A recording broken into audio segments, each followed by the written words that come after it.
श्री विष्णु पुराण के अंतर्गत प्रथम अंश 9वां अध्याय, जिसमें दुर्वासा जी के शाप से इंद्र का पराजय होना, ब्रह्मा जी की स्तुति से प्रसन्न हुए भगवान का प्रकट होकर देवताओं को समुद्र मंथन का उपदेश करना तथा देवता और देवत्यों का समुद्र मंथन आदि सुनने को मिलेगा। श्री पाराशर जी बोले, हे मैत्रेय, तुमने इस समय मुझसे जिसके विषय में पूछा है वह श्री संबंध लक्ष्मी जी का इतिहास है। मैंने भी मरीचि ऋषि से सुना था, वह मैं तुम्हें सुनाता हूँ, सावधान होकर सुनो। एक बार शंकर के अवतार श्री दुर्वासा जी पृथ्वी तल से विचर रहे थे। घूमते घूमते उन्होंने एक विद्याधर की हाथों में संतानक पुष्प की एक दिव्य माला देखी। हे ब्राह्मण, उसकी गंध से सुवासित होकर वह वन वनस्पतियों में और वनवासियों के लिए अति सेवनीय हो रहा था। तब उन उन्मत्त वृत्ति वाले विप्रवर ने वह सुंदर माला देखकर उसे उस विद्याधर सुंदरी से मांगा। उनके मांगने पर उस बड़े बड़े नेत्रों वाली कृशांगी विद्याधरी ने उन्हें आदरपूर्वक प्रणाम कर वह माला दे दी। हे मैत्रेय, उन उत्तम वेशधारी विप्रवर ने उसे लेकर अपने मस्तक पर डाल दिया और पृथ्वी पर विचरने लगे। इसी समय उन्होंने उन्मत्त ऐरावत पर चढ़कर देवताओं के साथ आते हुए त्रैलोक्याधिपति सचीपति इंद्र को देखा। उन्हें देखकर मुनिवर दुर्वासा ने उन्मत्त के समान वह मत वाले भौरों से गुंजायमान माला अपने सिर पर से उतारकर देवराज इंद्र के ऊपर फेंक दी। देवराज इंद्र ने उसे लेकर ऐरावत के मस्तक पर डाल दी।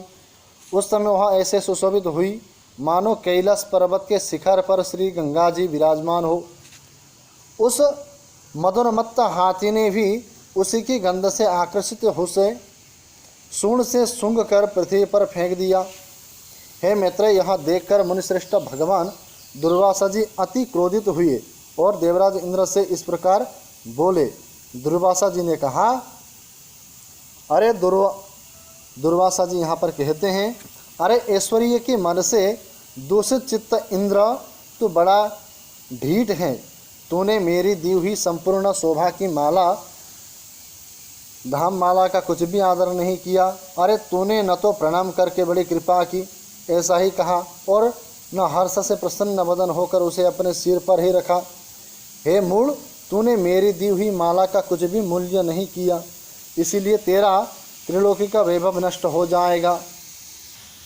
इंद्र, निश्चित ही तू मुझे और ब्राह्मणों के समान ही समझता है, इसीलिए तुझ अति मानिनी यानी कि अति मानी ने हमारा इस प्रकार अपमान किया। अच्छा, तूने मेरी दी हुई माला को पृथ्वी पर फेंका है, इसलिए तेरा यह त्रिलोभन यानी कि त्रिभुवन ही शीघ्र ही स्त्रीहीन हो जाएगा। हे देवराज, जिसके क्रुद्ध होने पर संपूर्ण चराचर जगत भयभीत हो जाता है, उस मेरा ही तूने अति गर्व से इस प्रकार अपमान किया। श्री पाराशर जी बोले, तब तो इंद्र तुरंत ही ऐरावत हाथी से उतरकर निष्पाप मुनिवर दुर्वासा जी को अनुनय विनय करके प्रसन्न किया। तब उसके प्रणाम आदि करने से प्रसन्न होकर मुनिश्रेष्ठ दुर्वासा जी उससे इस प्रकार कहने लगे। दुर्वासा जी बोले, इंद्र, मैं कृपालु चित्त नहीं हूँ, मेरे अंतकरण में क्षमा को स्थान नहीं है। वे मुनिजन तो और ही हैं, तुम समझो, मैं तो दुर्वासा हूँ। गौतमादि अन्य मुनिजनों ने व्यर्थ ही तुझे इतना मुँह लगा लिया है, पर याद रख, मुझ दुर्वासा का सर्वस्व तो क्षमा न करना ही है। दयामूर्ति वशिष्ठ आदि के बढ़ बढ़ कर स्तुति करने से तू इतना गर्वीला हो गया है कि आज मेरा भी अपमान करने चला है। अरे आज त्रिलोकी में ऐसा कौन है जो मेरे प्रज्वलित जटा कलाप और टेढ़ी भ्रिकुटी को देखकर भयभीत न हो जाए। अरे सतकृतो, तू बारंबार अनुनय विनय करने का ढोंग क्यों करता है? तेरे इस कहने सुनने से क्या होगा, मैं क्षमा नहीं कर सकता। श्री पाराशर जी बोले, हे ब्राह्मण, इस प्रकार का कहकर वो विप्रवर वहाँ से चल दिए और इंद्र भी ऐरावत पर चढ़कर अमरावती को चले गए। हे मैत्रेय, तभी से इंद्र के सहित तीनों लोग वृक्ष लता आदि के क्षीण हो जाने से श्रीहीन और नष्ट भ्रष्ट होने लगे। तब से यज्ञों का होना बंद हो गया तपस्वियों ने तप करना छोड़ दिया तथा लोगों का दान आदि धर्मों में चित्त नहीं रहा। हे द्विजोत्तम, संपूर्ण लोक लोभादि के वशीभूत हो जाने से सत्व शून्य सामर्थ्यहीन हो गए और तुच्छ वस्तुओं के लिए भी लालायित रहने लगे। जहाँ सत्व है वहीं लक्ष्मी रहती है और सत्व भी लक्ष्मी का ही साथी है। श्रीहीनों में भला सत्व कहाँ, और बिना सत्व के गुण कैसे ठहर सकता है। बिना गुणों के पुरुष में बल, शौर्य आदि सभी का अभाव हो जाता है और निर्मल तथा अशक्त पुरुष सभी से अपमानित होता है। अपमानित होने पर प्रतिष्ठित पुरुष की बुद्धि बिगड़ जाती है। इस प्रकार त्रिलोकी के श्रीहीन और सत्वरहित हो जाने पर दैत्य और दानवों ने देवता पर चढ़ाई कर दी। सत्व और वैभव से शून्य होने पर भी दैत्यों ने लोभवश निसत्व श्रीहीन देवताओं से घोर युद्ध ठाना। अंत में दैत्य द्वारा देवलोग यानी कि देवता लोग परास्त हुए। तब इंद्रादि समस्त देवगण अग्निदेव को आगे कर महाभाग श्री पितामह ब्रह्मा जी की शरण गए। देवताओं से संपूर्ण वृत्तांत सुनाकर श्री ब्रह्मा जी ने उनसे कहा, हे देवगण, तुम दैत्या दलन परावरेश्वर भगवान विष्णु की शरण जाओ, जो आरोप से संसार की उत्पत्ति, स्थिति और संहरण के कारण है, किंतु वास्तव में कारण भी नहीं है, और जो चराचर के ईश्वर प्रजापतियों के स्वामी, सर्वव्यापक, अनंत और अजय हैं, तथा जो अजन्म किंतु कार्य रूप में परिणित हुए प्रधान, मूल प्रकृति और पुरुष के कारण है, एवं शरणागत वत्सल है। शरण जाने पर वे अवश्य तुम्हारा मंगल करेंगे। श्री पाराशर जी बोले, हे मित्र, संपूर्ण देवताओं को और संपूर्ण देवगणों से इस प्रकार कहा। लोक पितामह ब्रह्मा जी भी उनके साथ क्षीर सागर की उत्तर यानी कि उत्तरी तट पर गए। वहाँ पहुँचकर पितामह ब्रह्मा जी ने समस्त देवताओं के साथ परावरनाथ श्री विष्णु भगवान की अति मंगलमय वाक्यों से स्तुति की। ब्रह्मा जी कहने लगे, जो समस्त अणुओं से भी अणु और पृथ्वी आदि समस्त गुरुओं भारी पदार्थों से भी गुरु भारी है, उन निखिल लोक विश्राम पृथ्वी के आधार स्वरूप अप्रकाश्य अभेद्य सर्वस्वरूप सर्वेश्वर अनंत आज और अव्यय नारायण को मैं नमस्कार करता हूँ।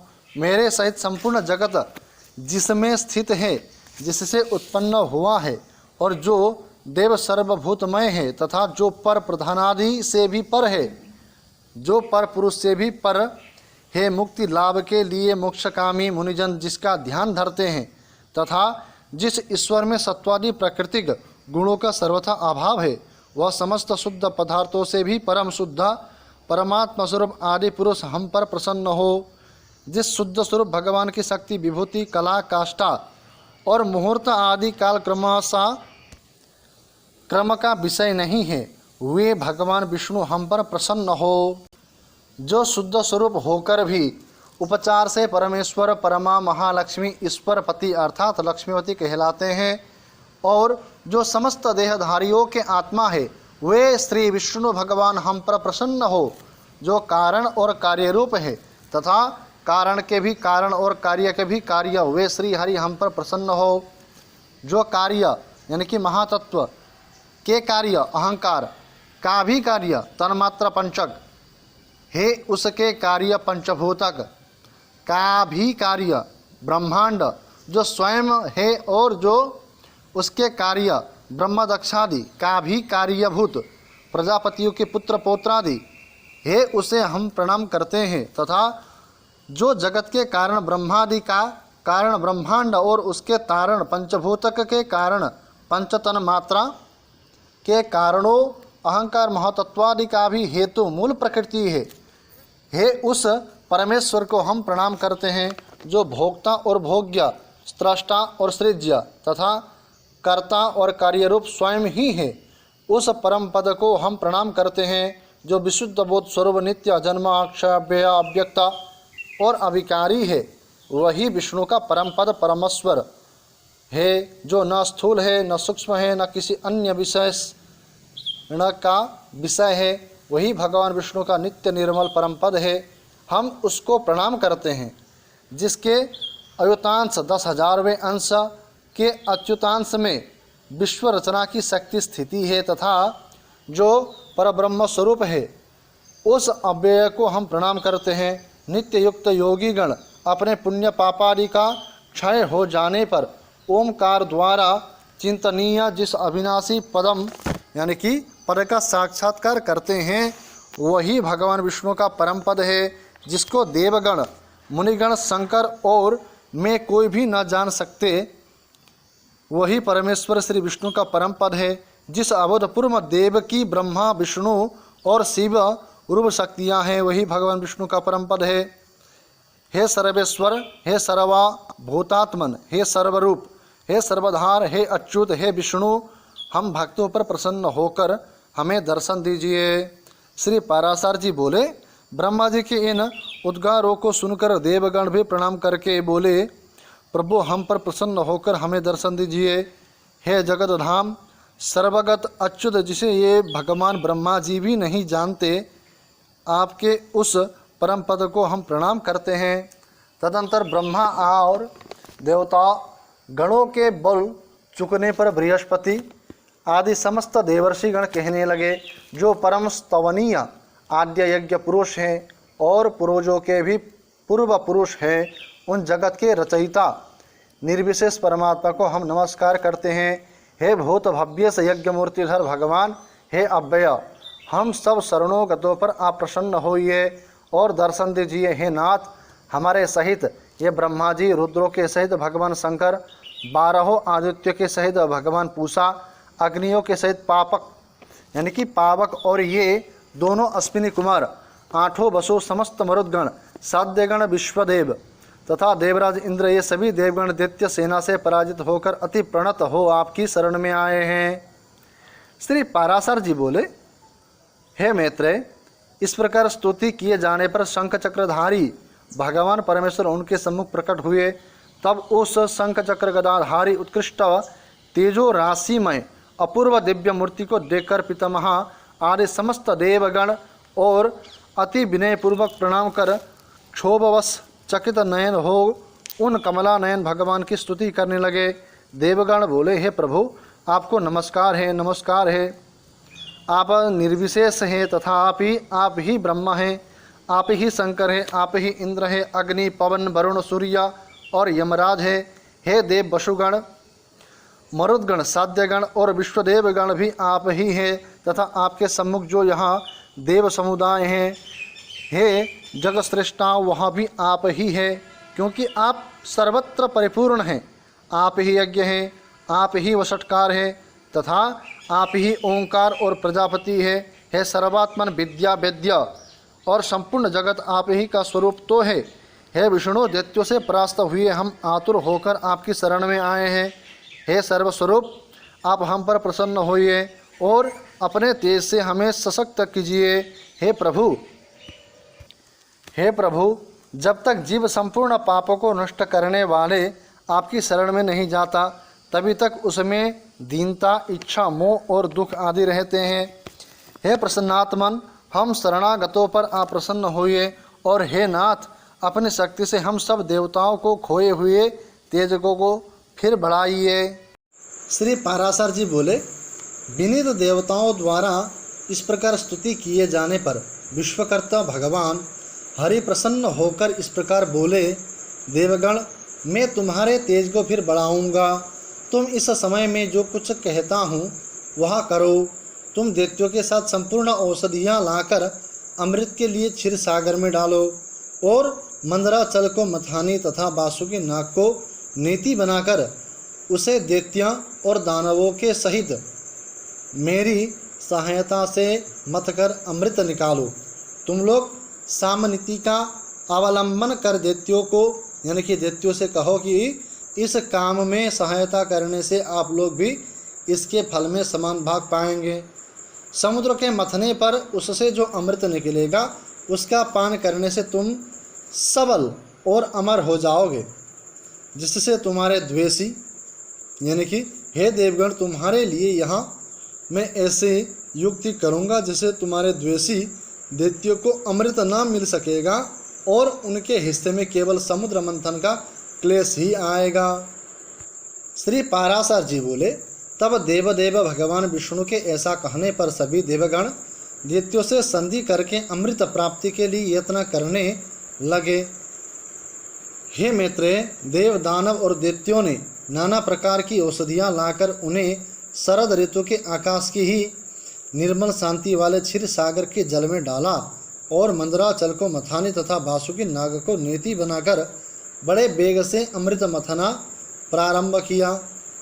भगवान ने जिस ओर वासुकी की पूछ थी उस ओर देवताओं को तथा जिस ओर मुख था उधर दैत्यों को नियुक्त किया। महातेजस्वी वासुकी के मुख से निकलते हुए निःश्वास अग्नि से झूल कर सभी दैत्यगण निस्तेज हो गए और उसी श्वास वायु से विक्षिप्त हुए मेघों के पूछ की ओर बरसते रहने से देवताओं की शक्ति बढ़ती गई। हे महामुने, भगवान स्वयं कूर्म रूप धारण कर क्षीर सागर में घूमते हुए मंदराचल के आधार हुए और वही चक्र गदाधर भगवान अपने एक अन्य रूप से देवताओं में और एक रूप से दैत्यों को मिलकर नागराज को खींचने लगे थे। तथा हे मैत्रेय, एक अन्य विशाल रूप से जो देवता और दैत्य को दिखाई नहीं देता था, श्री केशव ने ऊपर के पर्वत को दबा रखा था। भगवान श्री हरि अपने तेज से नागराज वासुकी के बल का संचार करते थे और अपने अन्य तेज से वे देवताओं का बल बढ़ा रहे थे। इस प्रकार देवता और दानवों द्वारा क्षीर समुद्र के मथे जाने पर पहले हवि यज्ञ सामग्री की आश्रय रूपा सुर पूजिता कामधेनु उत्पन्न हुई। हे महामुने, उस समय देव और दानवगण अति आनंदित हुए और उसकी ओर चित्ता खिंच जाने से उनकी टकटकी बध गई। फिर स्वर्गलोक में यह क्या है, यह क्या है, इस प्रकार चिंता करते हुए सिद्धों के समक्ष मद से घूमते हुए नेत्र वाली वारुणी देवी प्रकट हुई और पुनः मंथन करने पर उस क्षीर सागर से अपनी गंध से त्रिलोकों की सुगंधित करने वाला तथा सूर सुंदरियों का आनंदवर्धक कल्पवृक्ष उत्पन्न हुआ। हे मैत्रेय, तत्पश्चात क्षीर सागर से रूप और उदारता आदि गुणों से युक्त अद्भुत अप्सराएं प्रकट हुई। फिर चंद्रमा प्रकट हुआ जिसे महादेव जी ने ग्रहण कर लिया। इसी प्रकार क्षीर सागर से उत्पन्न हुए विष को नागों ने ग्रहण किया। फिर श्वेत वस्त्रधारी साक्षात भगवान धन्वंतरी जी अमृत से भरा कमंडल लिए प्रकट हुए। हे मैत्रेय, उस समय मुनिगण के सहित समस्त दैत्य और दानवगण स्वस्थ चित्त होकर अति प्रसन्न हुए। उसके पश्चात विकसित कमल पर विराजमान स्फुटकातिमय श्री लक्ष्मी देवी हाथों में कमल पुष्प धारण किए क्षीर समुद्र से प्रकट हुई। उस समय महर्षिगण अति प्रसन्नता पूर्वक श्री सूक्त द्वारा उनकी स्तुति करने लगे तथा विश्ववसु आदि गंधर्वगण उनके सम्मुख गान और घृताची आदि अप्सरा नृत्य करने लगी। उन्हें अपने जल से स्नान कराने के लिए गंगा आदि नदियाँ स्वयं उपस्थित हुई और दिग्गजों ने सुवर्ण कलशों में भरे हुए उनके निर्मल जल से सर्वलोक महेश्वरी श्री लक्ष्मी जी को स्नान कराया। क्षीर सागर ने मूर्तिमान होकर उन्हें विकसित कमल पुष्प की माला दी तथा विश्वकर्मा ने उनके अंग प्रत्यंग में विविध आभूषण पहनाए। इस प्रकार दिव्य माला और वस्त्र धारण करके दिव्य जल से स्नान कर दिव्य आभूषणों से विभूषित हो श्री लक्ष्मी जी संपूर्ण देवताओं को देखते देखते श्री विष्णु भगवान के वक्षस्थल में विराजमान हुई। हे मैत्रेय, श्री हरि के वक्षस्थल में विराजमान श्री लक्ष्मी जी का दर्शन कर देवताओं को अकस्मात अत्यंत प्रसन्नता प्राप्त हुई। और हे महाभाग, लक्ष्मी जी से प्रत्यत्यक होने के कारण भगवान विष्णु के विरोधी विप्रचित्त आदि दैत्यगण परम उद्विग्न व्याकुल हुए। तब उन महाबलवान दैत्यों ने श्री धन्वंतरी जी के हाथ से वह कमंडलो छीन लिया जिसमें अति उत्तम अमृत भरा हुआ था। अतः स्त्री मोहिनी रूपधारी भगवान विष्णु ने अपनी माया से दानवों को मोहित कर उनसे वह कमंडलो लेकर देवता को दे दिया। तब इंद्र आदि देवगण उस अमृत को पी गए। इससे दैत्य लोग अति तीखे खड्ग आदि शस्त्रों से सुसज्जित हो उनके ऊपर टूट पड़े, किंतु अमृत पान के कारण बलवान हुए देवताओं द्वारा मारी काटी जाकर दैत्यों की संपूर्ण सेना दिशा विदिशा ओ में भाग गई और कुछ पाताल लोक में भी चली गई। फिर देवगण प्रसन्नता पूर्वक शंख चक्र गदा धारी भगवान को प्रणाम कर पहले की ही समान स्वर्ग का शासन करने लगे। हे मुनिश्रेष्ठ, उस समय में प्रखर तेजोयुक्त भगवान सूर्य अपने मार्ग से तथा अन्य तारागण भी अपने अपने मार्ग से चलने लगे। सुंदर दीप्तशाली भगवान अग्निदेव अत्यंत प्रज्वलित हो उठे और उसी समय से समस्त प्राणियों की धर्म में प्रवृत्त हो गए।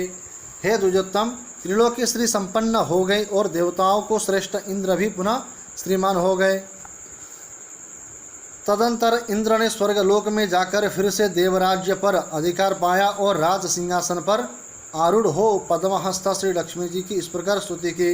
इंद्र बोले, संपूर्ण लोकों को जाननी यानी कि जननी विकसित कमल के सदृश नेत्र वाले भगवान विष्णु के वक्षस्थल में विराजमान कमलोद्भवा श्री लक्ष्मी जी को मैं नमस्कार करता हूँ। कमल ही जिनका निवास स्थान है, कमल ही जिनके कर कमलों में सुशोभित है तथा कमल दल के समान ही जिनके नेत्र हैं, उन कमलामुखी कमलानाभ प्रिया श्री लक्ष्मी देवी को मैं वंदना करता हूँ। हे देवी, तुम सिद्धि हो, स्वदा हो, स्वाहा हो, स्वधा हो, सुधा हो और त्रिलोकी को पवित्र करने वाली हो तथा तुम ही संध्या रात्रि प्रभा विभूति मेधा श्रद्धा और सरस्वती हो। हे शोभने, यज्ञ विद्या कर्मकांड महाविद्या उपासना और गुह्य विद्या इंद्रजाल तुम ही हो तथा हे देवी, तुम ही मुक्ति फलदायिनी आत्मविद्या हो। हे देवी, अन्वीक्षिकी तर्क विद्या वेदत्रय वार्ता शिल्प वाणिज्यादि और दंडनीति राजनीति भी तुम ही हो। तुम ही ने अपने शांत और उग्र रूप से यह समस्त संसार व्यक्त किया हुआ है। हे देवी, तुम्हारे बिना और ऐसा कौन स्त्री है जो देवदेव भगवान गदाधर के योगी जन चिंतन सर्वज्ञ यानी कि सर्वयज्ञमय शरीर का आश्रय पा सके। हे देवी, तुम्हारे छोड़ देने पर संपूर्ण त्रिलोकी नष्ट प्राय हो गई थी। अब तुम्ही ने उसे पुनः जीवन दान दिया। हे महाभागे, स्त्री पुत्र गृह धन धान्य तथा सुहृद ये सब सदा आप ही के दृष्टिपात से मनुष्य को मिलते हैं। हे देवी, तुम्हारी कृपा दृष्टि के पात्र पुरुष के लिए शारीरिक आरोग्य ऐश्वर्य शत्रु पक्ष का नाश और सुख आदि कुछ भी दुर्लभ नहीं है। तुम संपूर्ण लोक को यानी कि संपूर्ण जगत की माता हो और देवदेव भगवान श्री हरि पिता हैं। हे माता, तुमसे और श्री विष्णु भगवान से यहाँ सकल चराचर जगत व्याप्त हैं। हे सर्व पावनी मातेश्वरी, हमारे कोष खजाना गोष्ठ पशुशाला गृह भोग सामग्री और शरीर और स्त्री आदि को आप कभी न त्यागे अर्थात इनमें भरपूर रहें। अयि विष्णोक्ष स्थल निवासिनी, हमारे पुत्र सुहृद पशु और भूषण आदि को आप कभी न छोड़े। हे कमले, जिन मनुष्य को तुम छोड़ देती हो उन्हें सत्व मानसिक बल सत्य सोच और शील आदि गुण भी शीघ्र ही त्याग देते हैं और तुम्हारी कृपा दृष्टि होने पर तो गुणहीन पुरुष भी शीघ्र ही शील आदि संपूर्ण गुण और कुलीनता और ऐश्वर्य आदि से संपन्न हो जाते हैं।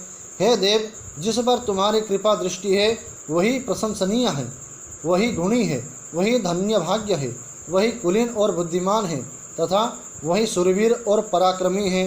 हे विष्णु प्रिय, हे जगत जननी, तुम जिससे विमुख हो उसके तो शील आदि सभी गुण तुरंत अवगुण रूप हो जाते हैं। हे देवी, तुम्हारे गुणों का वर्णन करने में तो श्री ब्रह्मा जी की रचना भी समर्थ नहीं है, फिर मैं क्या कर सकता हूँ। अतः हे कमला नयने, अब मुझ पर प्रसन्न हो और मुझे कभी न छोड़ो। श्री पाराशर जी बोले, हे द्विज, इस प्रकार सम्यक स्तुति किए जाने पर सर्वभूत स्थिता श्री लक्ष्मी जी सब देवताओं के सुनते हुए इंद्र से इस प्रकार बोली। श्री लक्ष्मी जी बोली, हे देवेश्वर इंद्र, मैं तेरे इस स्तोत्र से अति प्रसन्न हो। तुझको जो अभिष्ट हो वही वर मांग ले, मैं तुझे वर देने के लिए ही यहाँ आई हूँ। इंद्र बोले, हे देवी, यदि आप वर देना चाहती हैं और मैं भी यदि वर पाने योग्य हूँ तो मुझको पहला वर तो यहाँ दीजिए कि इस त्रिलोकी को कभी त्याग ना करें, और ये समुद्र संभव है दूसरा वर मुझे यहाँ दीजिए कि जो कोई आपकी इस स्तोत्र से स्तुति करे उसे आप कभी न त्यागे। श्री लक्ष्मी जी बोली, हे देवश्रेष्ठ इंद्र, मैं अब इस त्रिलोकी को कभी न छोड़ूंगी। तेरे स्तोत्र से प्रसन्न होकर मैं तुझे यह वर देती हूँ, तथा जो कोई मनुष्य प्रातः काल और सायंकाल के समय इस स्तोत्र से मेरी स्तुति करेगा उससे मैं कभी विमुख नहीं होंगे। हे मैत्रेय, पराशर जी कहते हैं, इस प्रकार पूर्व काल में महाभाग श्री लक्ष्मी जी ने देवराज की स्तोत्र रूप आराधना से संतुष्ट होकर उन्हें यहाँ भर दिए। लक्ष्मी जी पहले भृगु जी के द्वारा ख्याति नाम से यानी ख्याति नामक स्त्री से उत्पन्न हुई थी। फिर अमृत मंथन के समय देव और दानवों के प्रयत्न से वे समुद्र से प्रकट हुई। इस प्रकार संसार के स्वामी देवाधिदेव श्री भगवान विष्णु जब जब अवतार धारण करते हैं तभी तभी लक्ष्मी जी उनके साथ रहती है। जब श्रीहरि आदित्य रूप हुए तो वे पद्म से फिर उत्पन्न हुई और पद्मा कहलाई, तथा जब वे परशुराम हुए तो ये पृथ्वी हुई। श्रीहरि के राम होने पर ये सीता जी हुई और कृष्ण अवतार में श्री रुक्मिणी जी हुई। इस प्रकार अन्य अवतारों में भी ये भगवान से कभी पृथक नहीं होती। भगवान के देवरूप होने पर यह दिव्य शरीर धारण करती है और मनुष्य होने पर मानवीय रूप से प्रकट होती है।